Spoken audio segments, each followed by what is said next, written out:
Assalamualaikum warahmatullahi wabarakatuh. Di sini saya akan memenuhi tugas mata kuliah Kimia Sekolah kelas 11 tentang faktor-faktor penentu laju reaksi, yaitu konsentrasi. Sebelumnya, izinkan saya memperkenalkan diri. Nama saya Asni Rahmatika, NPM 2013023018 dari kelas 3B, Prodi Pendidikan Kimia. Baik, berikut merupakan kompetensi dasar, indikator pengetahuan, indikator keterampilan.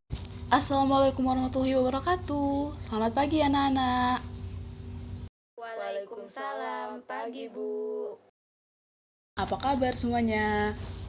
Bagaimana nih? Udah pada siap belum untuk memulai pelajaran pada pagi hari ini? Insya Allah siap, Bu. Sebelum kita memulai pelajaran pada pagi hari ini, alangkah baiknya kita berdoa terlebih dahulu. Kepada ketua kelas, Ibu persilakan untuk memimpin doa. Baik Bu, semua siap. Berdoa mulai. Berdoa selesai. Alhamdulillah, oke. Pada pertemuan sebelumnya, kalian telah belajar tentang teori tumbukan. Dan hari ini kita akan mempelajari tentang materi faktor-faktor penentu laju reaksi. Nah, sebelum kita membahas faktor-faktor penentu laju reaksi, coba kalian perhatikan gambar yang Ibu tampilkan di samping.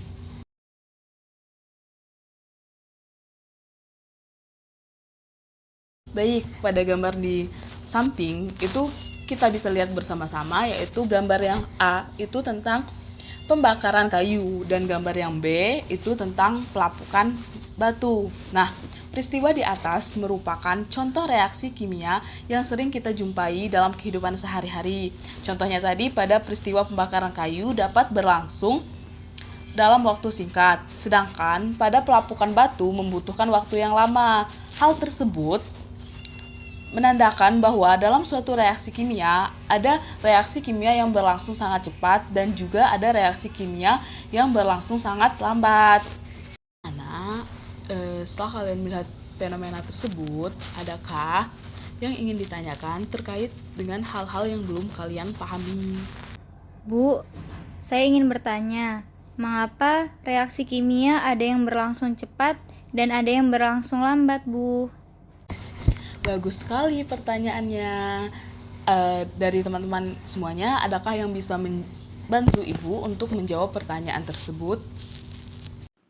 Saya, Bu, karena laju reaksi adalah laju bertambahnya konsentrasi produk atau laju berkurangnya konsentrasi reaktan per satuan waktu. Ya, jawabannya benar. Jadi, reaksi kimia dapat berlangsung cepat atau lambat karena setiap reaksi kimia memiliki laju reaksi. Kemudian, apa saja sih faktor-faktor yang mempengaruhi laju reaksi? Ada yang tahu? Izin menjawab, Bu. Faktor-faktor yang mempengaruhi laju reaksi, salah satunya yaitu konsentrasi, Bu.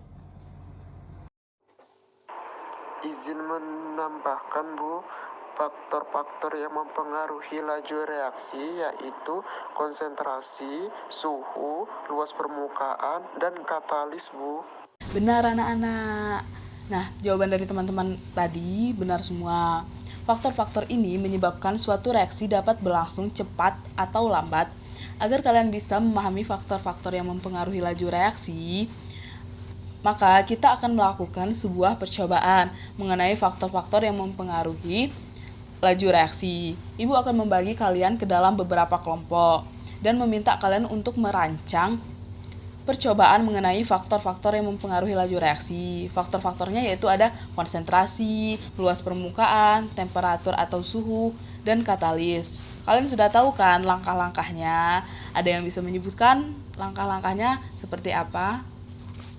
Saya, Bu, pertama, kami menentukan variabel kontrol, variabel bebas, dan variabel terikatnya, Bu. Kemudian, menentukan alat dan bahan, lalu membuat prosedur percobaan dan melakukan percobaan, Bu. Ya, betul sekali apa yang disampaikan oleh temannya barusan. Baiklah, kalau begitu kalian bisa berkumpul dengan teman kelompok kalian masing-masing. Baik, Bu. Baik, sekarang kita akan melakukan percobaan faktor-faktor yang mempengaruhi laju reaksi. Pada hari ini, kita akan melakukan percobaan tentang pengaruh konsentrasi terhadap laju reaksi. Langsung saja ya, kita mulai sekarang percobaannya. Tapi sebelum kita melakukan percobaan, alangkah baiknya kita menonton video terlebih dahulu.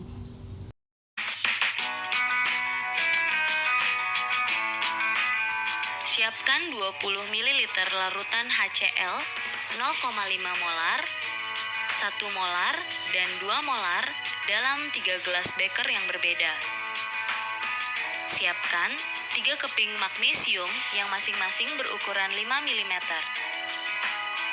Masukkan 1 keping magnesium ke dalam larutan HCl 1 molar dan aktifkan stopwatch. Catat waktu yang diperlukan dari keping magnesium dimasukkan hingga habis bereaksi. Lakukan hal yang sama untuk larutan HCl yang lain. Perhatikan bahwa semakin tinggi konsentrasi larutan, maka reaksi kimia berlangsung semakin cepat. Nah, sekarang kita melakukan percobaan. Yang pertama, ada tujuan dari percobaan. Nah, tujuannya adalah siswa dapat menyimpulkan pengaruh konsentrasi terhadap laju reaksi. Nah, yang kedua ada alat dan bahan. Yang pertama ada tabung reaksi sebanyak 3 buah, gelas ukur sebanyak 1 buah, stopwatch sebanyak 1 buah, rak tabung reaksi sebanyak 1 buah, logam Mg sebanyak 1 buah, larutan HCl 1 molar sebanyak 3 ml, larutan HCl 2 molar sebanyak 3 ml, dan larutan HCl 3 molar sebanyak 3 ml. Selanjutnya ada prosedur percobaan. Yang pertama, siapkan 3 buah tabung reaksi, masing-masing diberi nomor 1 sampai dengan 3. Yang kedua, isi tabung reaksi pertama dengan HCl 1 molar sebanyak 3 ml. Yang ketiga, isilah tabung reaksi kedua dengan HCl 2 molar sebanyak 3 ml. Yang keempat, isilah tabung reaksi ketiga dengan HCl 3 molar sebanyak 3 ml. Yang kelima, ada masukkan logam Mg 1 cm ke dalam tabung reaksi pertama. Setelah itu, hitunglah waktu reaksi dengan stopwatch pada saat logam Mg dimasukkan ke dalam larutan sampai logam Mg habis bereaksi. Yang ketujuh, masukkan logam Mg ke dalam tabung reaksi. Yang kedelapan, hitunglah waktu reaksi dengan stopwatch pada saat logam Mg dimasukkan ke dalam larutan sampai Mg habis bereaksi. Yang kesembilan, masukkan Mg ke dalam tabung reaksi ketiga. Dan yang terakhir, hitunglah waktu reaksi dengan stopwatch pada saat logam Mg dimasukkan ke dalam larutan sampai logam Mg habis. Dari data hasil percobaan di atas, adakah yang bisa menyimpulkan bagaimana pengaruh konsentrasi terhadap laju reaksi? Saya Bu, berdasarkan data hasil percobaan, pengaruh konsentrasi terhadap laju reaksi dapat disimpulkan bahwa semakin besar konsentrasi dari suatu larutan, maka semakin cepat waktu yang digunakan untuk larutan itu bereaksi, sehingga laju reaksinya semakin cepat Bu. Benar sekali ya jawabannya. Sekarang kita akan kaitkan pengaruh konsentrasi ini terhadap teori tumbukan.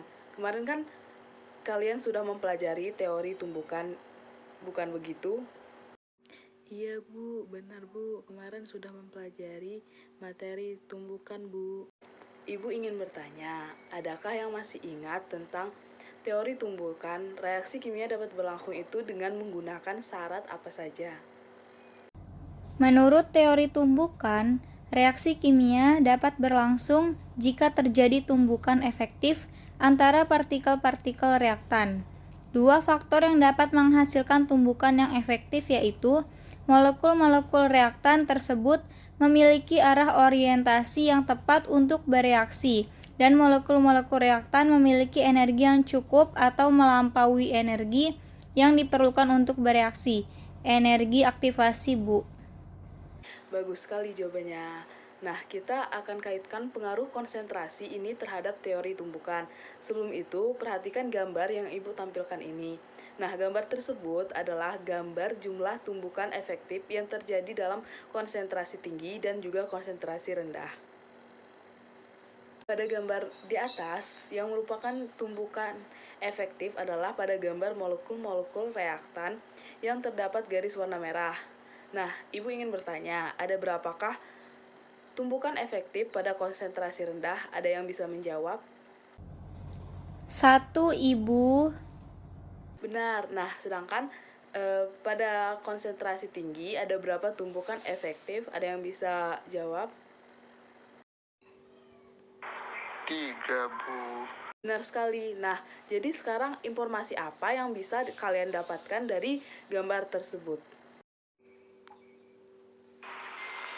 Dari gambar tersebut, saya mengetahui bahwa jumlah tumbukan efektif pada konsentrasi yang tinggi lebih banyak daripada tumbukan efektif pada konsentrasi yang lebih rendah, Bu.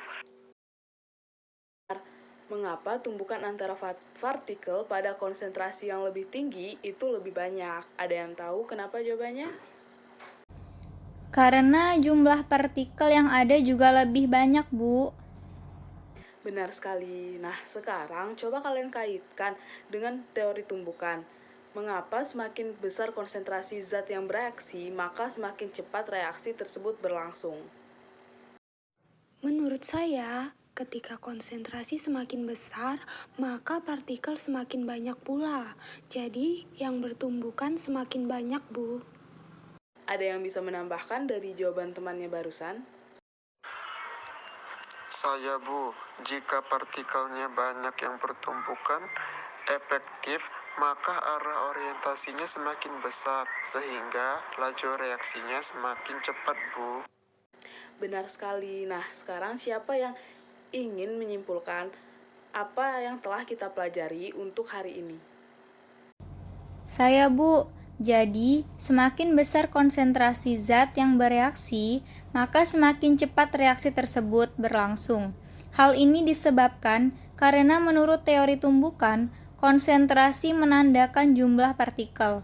Jadi, jika konsentrasi semakin besar, maka jumlah partikel semakin banyak, sehingga arah orientasi untuk menghasilkan tumbukan efektif semakin besar peluangnya. Akibatnya, laju reaksinya semakin besar dan waktu reaksinya semakin cepat, Bu. Benar sekali jawabannya. Nah, untuk sekarang udah pada tahu kan pengaruh konsentrasi terhadap laju reaksi. Sudah paham, Bu? Baiklah, Ibu rasa cukup pembahasan untuk hari ini. Percobaan mengenai faktor-faktor laju reaksi, yaitu luas permukaan dan juga suhu, kita lanjutkan minggu depan ya.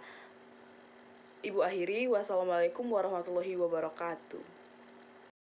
Waalaikumsalam warahmatullahi wabarakatuh, Ibu. Terima kasih, Bu.